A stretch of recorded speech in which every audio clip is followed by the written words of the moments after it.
andito na kami sa arko ng Tagudin. Dito, yung medyo sikat na arko, mga ka-rider. Yan, maraming nagpapapicture dito. Di ko alam kung anong meron dito. Bakit ganito kasikat tong arko na to. Andito na tayo sa Sudipan, La Union, mga ka-rider. Pupunta tayo sa Pampanga. May susundin lang tayo doon. 5 to 6 hours yung biyahe natin kung walang traffic. Kung magpahinga tayo ay aabot tayo ng 7 na oras. Pero pag dire-diretso at walang traffic, 5 na oras lang, mga ka-rider, bago tayo makarating. Malawang beses na pumunta ako ng Pampanga. Kaya medyo alam ko na yung daan na papunta doon.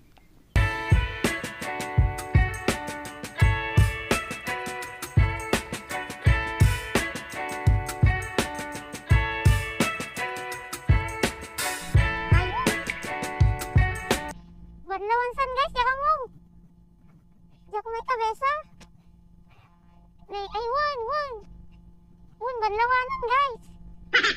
Ikan. Udah, itu gusto.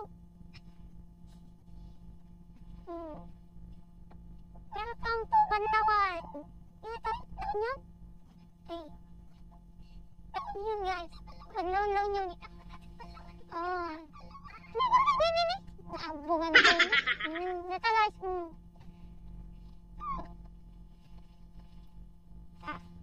Timot ni idol tayo nga Jeremy Vlog. Sa driver guys. Kanya.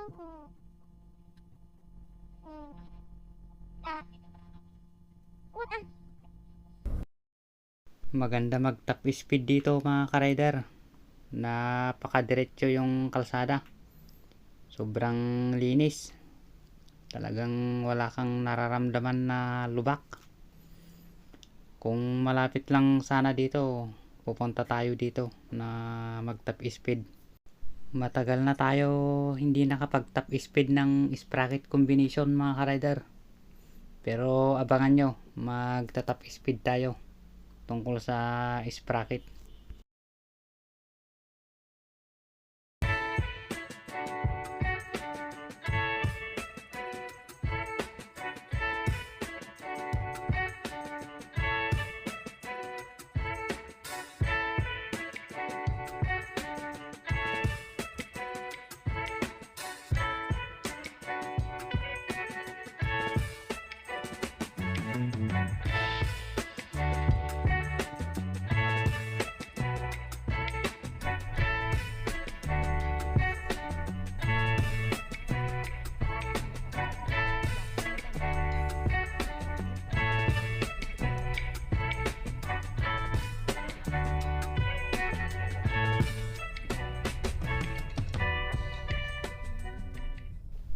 Baknotan, La Union na tayo, mga ka-rider. Malapit na tayo sa San Fernando, La Union. Yun ang susunod na dadaanan natin. Marami tayong dadaanan na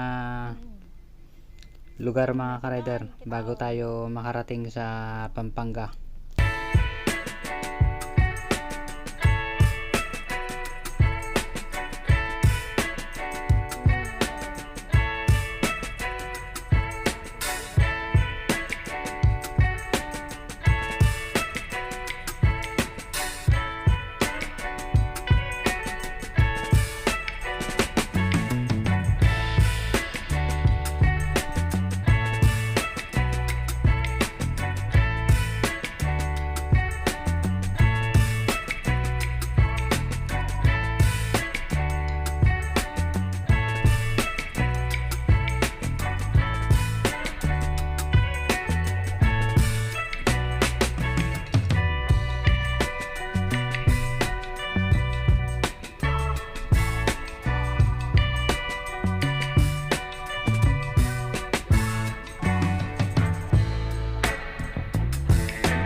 Hindi nakakapagod mga ka-rider mag-drive pag sasakyan.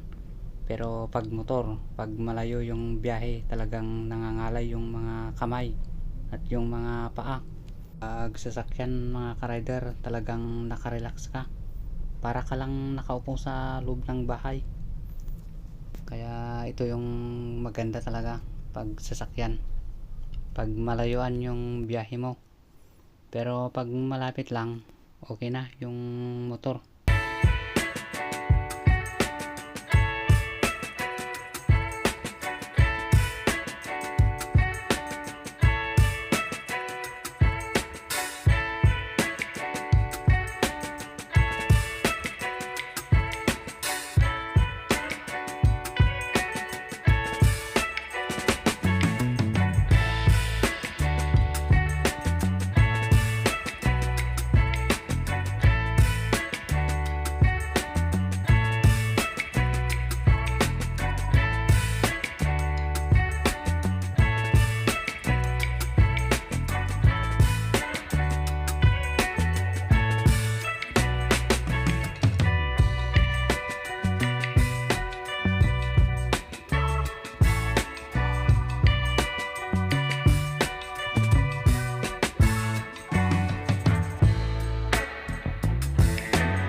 Andito na tayo sa San Fernando, La Union mga ka-rider. Napakaganda tong lugar na to. Yan, talagang hindi masyadong matraffic. Kaya maganda to. May lakaran pa sa taas, overpass. Parang nasa Manila ka pag dumaan ka dito. Kaya okay na okay to. Ang gamit pala natin na camera mga ka-rider ay GoPro Hero 4. Yan yung kuha ng GoPro Hero 4. Okay naman.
Hindi kasi nakatutok sa harapan yung camera, kaya ganyan. Hindi masyadong malawak yung kuha ng camera. Mura lang tong camera na to, pero napakaganda yung kanyang kuha ng video. Yan, makita nyo talagang maliwanag yung video nya. Kaya gustong gusto ko tong camera na to. Kahit mura, talagang okay to na pang vlog. Cellphone lang kasi yung ginagamit ko na pang vlog dati, kaya bumili na ako ng ganito, mas maganda. Ang laki kasi yung cellphone na nilalagay ko sa helmet.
Andito na tayo sa Rosario mga ka-rider. Dito yung market nila. Yan, malapit na tayo sa Tiplex. Kaya ito, medyo madilim na. Mga alas 6 na ng gabi. Ito, palagpas na tayo sa bayan ng Rosario. Hindi pa tayo nakapunta dito sa Rosario gamit ang motor. Sasakyan lang ang gamit natin pagpunta dito. Malapit na tayo sa expressway mga ka-rider.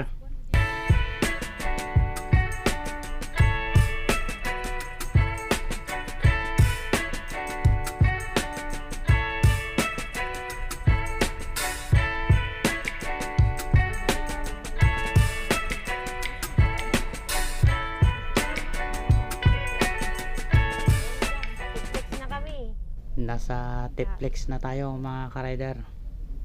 Ito na, welcome to Tiplex na nakalagay dito. Yan, ito yung unang toll plaza na dadaanan natin. Yan mga ka-rider, palubog na yung araw, medyo madilim na talaga. Ito na yung toll plaza na dadaanan natin. Sa mga hindi pa nakaranas na dumaan dito, subukan nyo. Pero ang pwede lang dito pag motor, mga 400cc pataas yung pwede dito.